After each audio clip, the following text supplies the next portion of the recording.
My name is Claire Morgan. I'm 32 years old, and the day everything in my marriage shattered didn't start with yelling or fighting. It started with the sound of twisting metal and my own heartbeat pounding in my ears. The rain had turned the road slick, and when the truck beside me swerved unexpectedly, my small car spun like a leaf caught in a storm. I remember the screech of tires, the violent jolt, and then silence, so loud it felt unreal. By the time the paramedics pulled me out, my hands were numb, my hair was stuck to my face, and I could barely tell if the shaking in my body was from the crash or from pure fear. When they wheeled me into the ER, the bright lights burned my eyes. A nurse asked gently, "Is someone coming for you?" I nodded automatically, because that's what a married woman is supposed to say. I believed my husband, Daniel, would rush to me. I believed I mattered enough. With trembling fingers, I called him. My voice was barely stable as I said, "I had an accident, can you come pick me up?" His reply wasn't a call. It was a text. A cold, casual text that might as well have been from a stranger. "I'm at lunch with my female best friend. I can't just leave." For a moment, I thought I read it wrong. My vision blurred, not from the pain in my ribs, but from something deeper. Something far older than the accident. I typed slowly, "Okay," even though nothing about it was okay. The nurse returned, expecting reassurance. I forced a smile I didn't feel and said, "Someone is coming." No one came. Minutes bled into an hour. An hour bled into 2. Every time the ER doors opened, I looked up instinctively, hoping, then pretending I wasn't hoping. That was the moment I understood what kind of place I held in his life. But miles away, in a warm restaurant filled with laughter, a police officer was walking toward my husband's table, and the words he spoke would make Daniel regret every second he left me sitting alone in that cold hospital hallway. I sat on that air bench with a thin blanket around my shoulders, the kind that keeps you warm for only a moment before the cold finds you again. My fingers kept brushing the bandage on my arm, tracing the rough edges just to remind myself I was still here, still breathing, even if I felt half erased. Around me, families moved like little worlds of their own, husbands guiding wives by the elbow, daughters holding their fathers' coats, friends rushing in with worried eyes. Every time the doors opened, hope jumped in my chest before reality slapped it back down. Daniel wasn't coming. He was choosing someone else. Again. It wasn't the first time, not really. His female best friend, Lila, had always been harmless, according to him. Like a sister. "Don't be insecure. She needs me." But the truth was simpler. I had spent years watching him light up at her messages while mine went unanswered. I had watched him cancel our anniversaries, but never their lunches. I had watched him defend her tears while dismissing mine. And now, sitting here bruised and alone after a crash that could have killed me, it hit me like another collision. This wasn't new behavior. This was the pattern. A nurse eventually sat beside me, her voice gentle. "You're shaking, sweetheart. Are you sure no one can come for you?" I opened my mouth, but nothing came out. The shame was a weight I could barely hold. I hated the idea of explaining that my husband had chosen a social lunch over my life. So I whispered the only lie that made the pain quieter. "He's on his way." But inside, something was starting to crack. Something old. Something tired. Meanwhile, Daniel was laughing at a table across town, clinking glasses with Lila like the world was gentle and uncomplicated. But fate has a habit of delivering messages at the perfect moment. Because while I sat alone in that hospital hallway, a police officer stepped into that same restaurant, scanning faces, checking names from a report taken at the accident scene. And when his eyes landed on Daniel, everything began to shift. While I sat in the ER hallway tracing the lines of the tiled floor, unaware of anything except the dull ache in my bones and the sharper ache in my chest, the universe was already setting the next scene in motion. Across town, the restaurant buzzed with warm chatter and clinking silverware. Daniel always chose places with dim lights and soft music, the kind of places where he felt important, admired, seen. And sitting across from him, as usual, was Lila, tilting her head, laughing a little too sweetly, brushing her hair back in that slow way she knew he noticed. Daniel checked his phone once, Not to see if I was okay, but to silence the notifications so it wouldn't interrupt their lunch. "She'll be fine," he said casually, slipping the phone face down on the table. Lila smiled, relieved to have his full attention again. This was their rhythm, her adoration, his eagerness, and my place always somewhere behind both of them. But fate doesn't care about rhythms. It only cares about truth. Just outside the restaurant, a police cruiser rolled to a stop. Officer Ramirez stepped out, holding a small notepad filled with details from my accident report. He wasn't looking for trouble. He simply needed a witness statement from the spouse listed on file. The hospital had tried contacting Daniel after the paramedics noted his number, but he never answered. Now it was the officer's turn. He walked inside, eyes scanning the room. The hostess pointed toward Daniel. "He's been here a while," she whispered. The officer noticed the half-eaten dessert, the wine glasses, the relaxed posture. The kind you have when your world feels safe. He approached the table slowly. "Excuse me, are you Daniel Morgan?" Daniel blinked, confused. Yes? Is there a problem?" Officer Ramirez lowered his voice, but every word carried weight. "Sir, your wife was in a serious car accident. The hospital has been trying to reach you. She's been waiting for hours." Lila's smile collapsed. Daniel's face drained of color.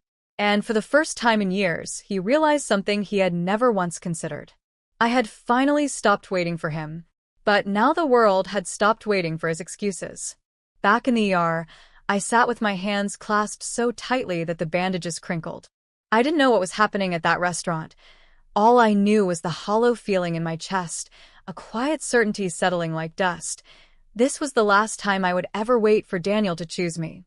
A nurse handed me water, and when our eyes met, she seemed to understand more than I said. "You don't deserve to be sitting here alone," she whispered. The words almost broke me because they were too true, too simple, too far from the life I had been living. I checked my phone again. Nothing. Not a missed call. Not a message asking if I was okay. Only the earlier text, cold as winter air. "I'm at lunch with Lila. I can't just leave." I realized something painful but freeing. I had been making excuses for him for years. Every dismissal, every forgotten promise, every time he put me second, third, or last, I had smoothed it over with love. He never returned with the same weight. The accident didn't break anything new. It only exposed what had been cracked for a long, long time. When the hospital discharged me, I requested the fastest release they could legally give. I didn't want pain meds. I didn't want a wheelchair escort. I just wanted out. The cold evening air hit my skin like a wake-up call. Instead of calling Daniel again, I opened a rideshare app and requested a car myself. As I waited outside under the flickering streetlight, the truth settled deeper into me than any bruise. If someone truly loves you, you never have to convince them to show up. On the ride home, the driver glanced at me through the mirror. I must have looked fragile, seatbelt trembling against my sore ribs, but my voice was calm when I said, "Just take me home." Outside the window, lights blurred like watercolor, and for the first time, I didn't feel guilty about the silence between me and my husband. I wasn't abandoning my marriage. I was walking away from a lie. And this time, Daniel would feel my absence long before I ever needed his presence again. By the time I reached home, the bruises from the accident felt tender, but the bruise on my heart felt older, as if it had been there long before the crash, just waiting for me to notice. I moved slowly through the house, taking in every detail. The photo frames he always angled toward himself, the throw blanket Lila had given us that he insisted on displaying, the scent of the cologne he wore only on days he met her. None of it felt like mine anymore. None of it felt like ours. I sat on the edge of the couch and whispered into the empty room, "I deserved better than this." And for the first time, it didn't sound like a wish. It sounded like a truth. I didn't cry. I didn't scream. I didn't wait for him to walk through the door with too late apologies. Instead, something clear and calculated began forming inside me, not revenge and anger, but revenge and clarity. Revenge that comes from finally choosing yourself. I unlocked my phone and opened my social apps. I posted a simple update on my story. Home from the ER. Grateful to be alive. No mention of Daniel. No blame. Nothing dramatic. But people who loved me, friends, coworkers, even my cousin who barely checks messages, started replying instantly. ER? Are you okay? Where was Daniel? Do you need anything? Should I come over? Accident? What happened? I didn't answer any of them. I didn't have to. Their questions became the mirror Daniel avoided. Next, I texted my closest friends and invited them over for dinner the following evening. I wanted laughter in the house, real laughter, not the rehearsed kind my husband and Lila shared over wine glasses. Before going to bed, I made one more move. I messaged Lila's longtime boyfriend, the one Daniel always pretended didn't exist because it made things inconvenient for him. I kept it polite. Just letting you know I was in a car accident today. Daniel was with Lila for hours. No accusations. No commentary. Just truth. And truth, when revealed at the right moment, can be sharper than any blade.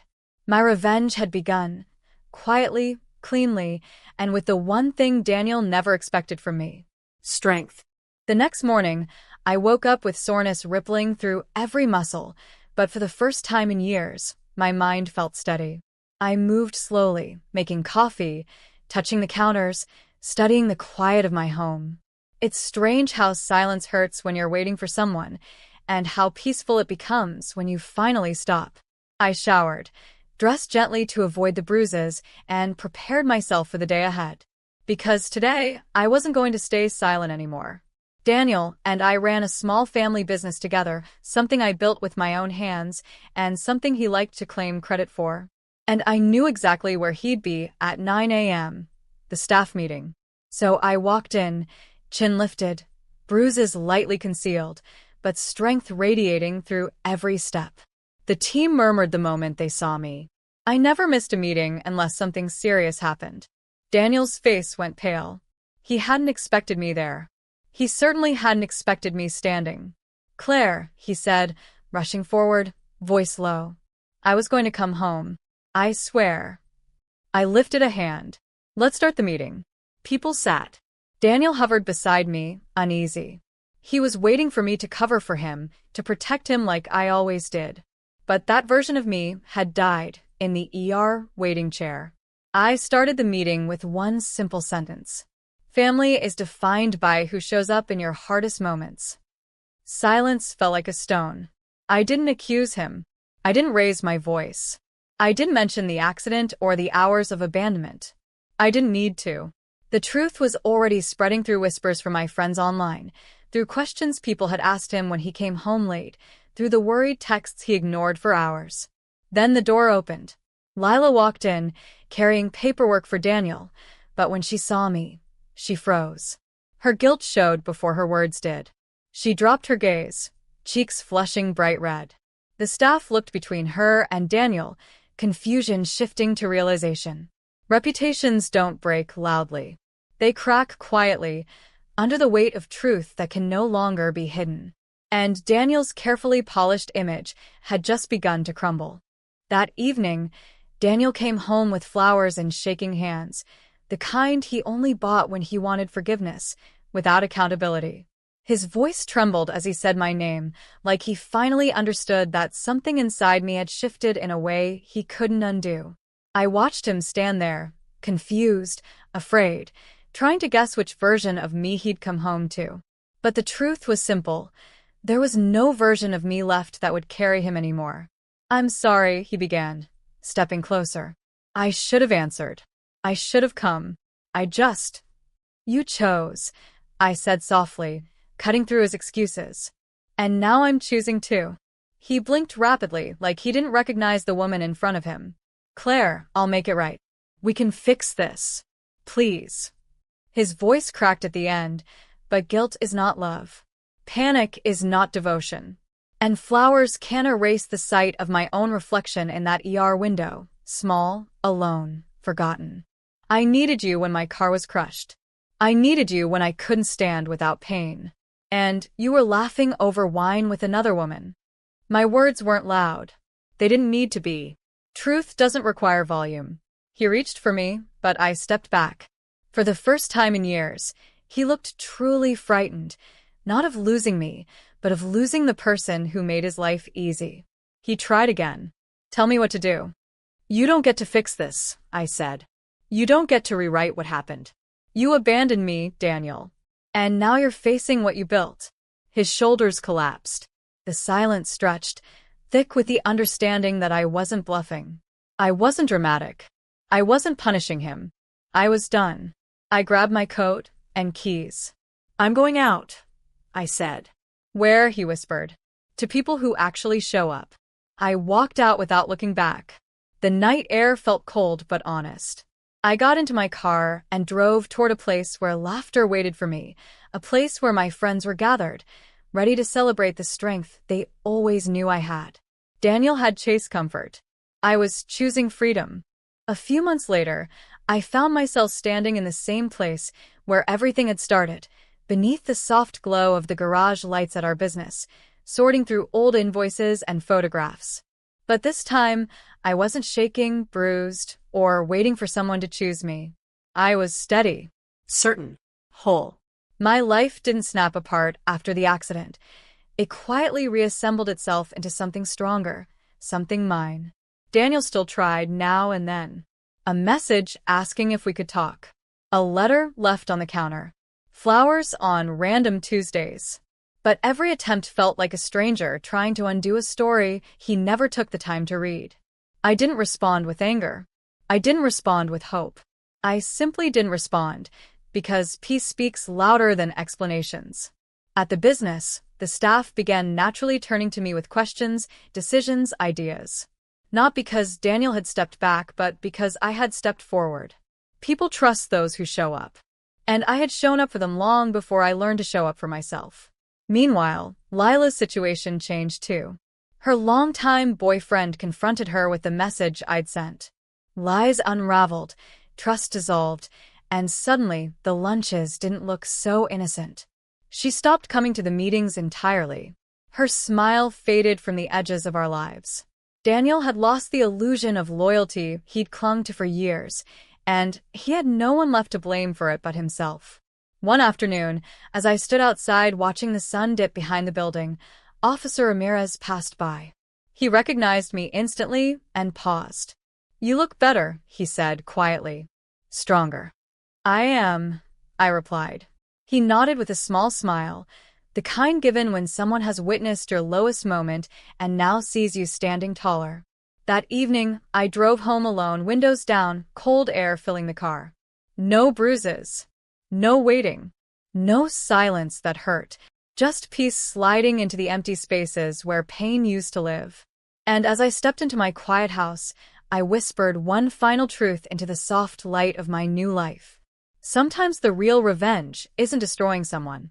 It's finally choosing yourself and never looking back.